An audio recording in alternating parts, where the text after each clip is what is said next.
Assalamualaikum warahmatullahi wabarakatuh.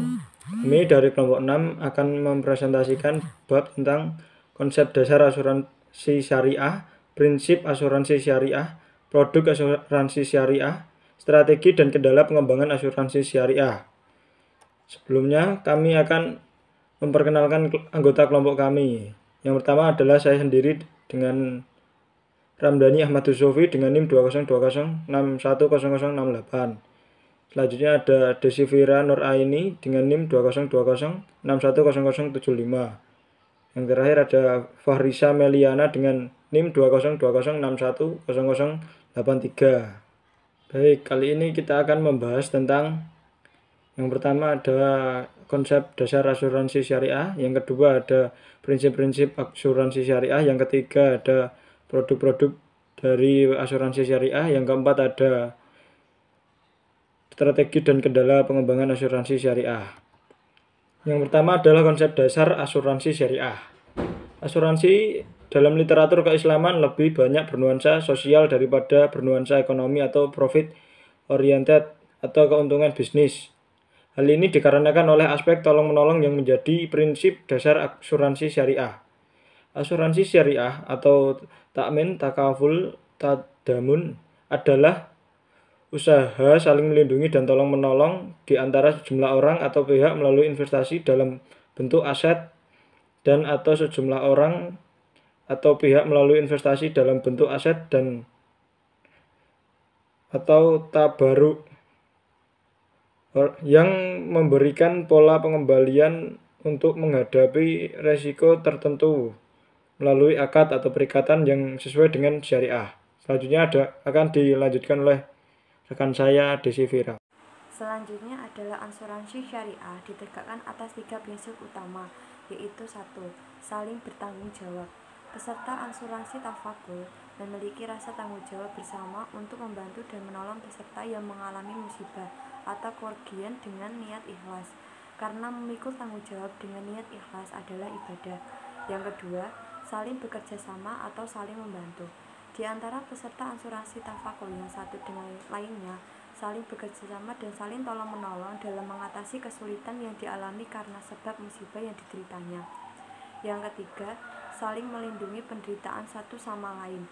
Para peserta asuransi tafakul akan berperan sebagai pelindung bagi peserta lain yang mengalami gangguan keselamatan berupa musibah yang dideritanya. Struktur kelembagaan dan badan hukum asuransi syariah di Indonesia. Struktur kelembagaan asuransi syariah secara garis besar sama dengan asuransi secara umum, yakni adanya komisaris, direksi, direktur utama, direktur teknik, direktur umum dan keuangan, direktur pemasaran, dan lain-lain. Akan tetapi, hal yang membedakan antara asuransi syariah dan asuransi konvensional selain tidak adanya riba di asuransi syariah, juga adanya DPS atau Dewan Pengawas Syariah dalam asuransi syariah. Dalam struktur organisasinya, DPS berperan mengawasi kinerja asuransi syariah agar tidak melakukan hal yang bertentangan dengan fatwa MUI. Selain ada DPS, ada Dewan Komisaris dan Dewan Direksi. Badan Hukum Asuransi Syariah di Indonesia yang selama ini beroperasi adalah berbentuk perseroan terbatas atau PT.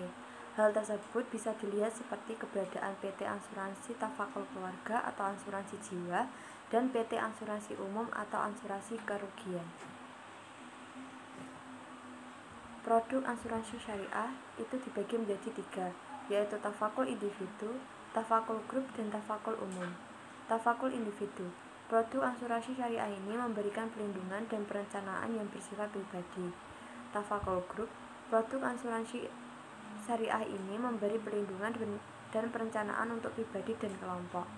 Yang terakhir, tafakul umum. Produk asuransi syariah ini memberi perlindungan dan perencanaan yang bersifat umum.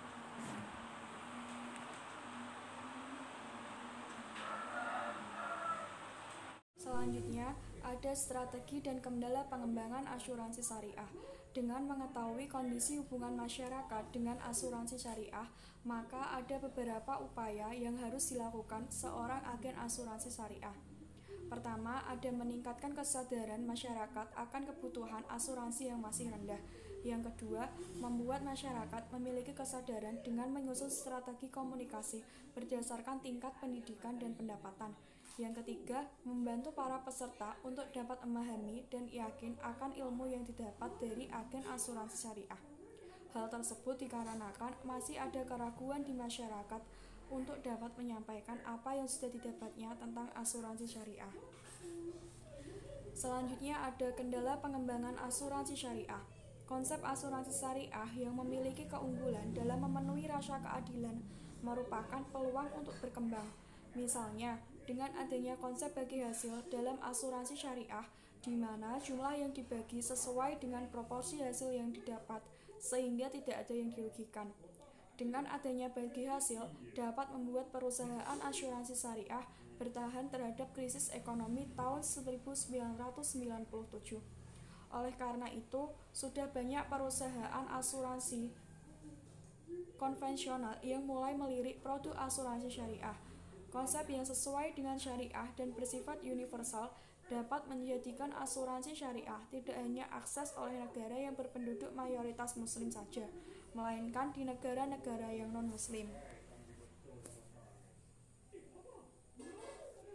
Selanjutnya, asuransi syariah di Indonesia merupakan peluang bisnis yang prospek karena seiring dengan perkembangan ke arah stabilitas politik dan ekonomi dengan jumlah penduduk lebih dari 270 juta jiwa, Indonesia merupakan strategi portofolio investasi yang mulai kembali dilirik para investor mancanegara.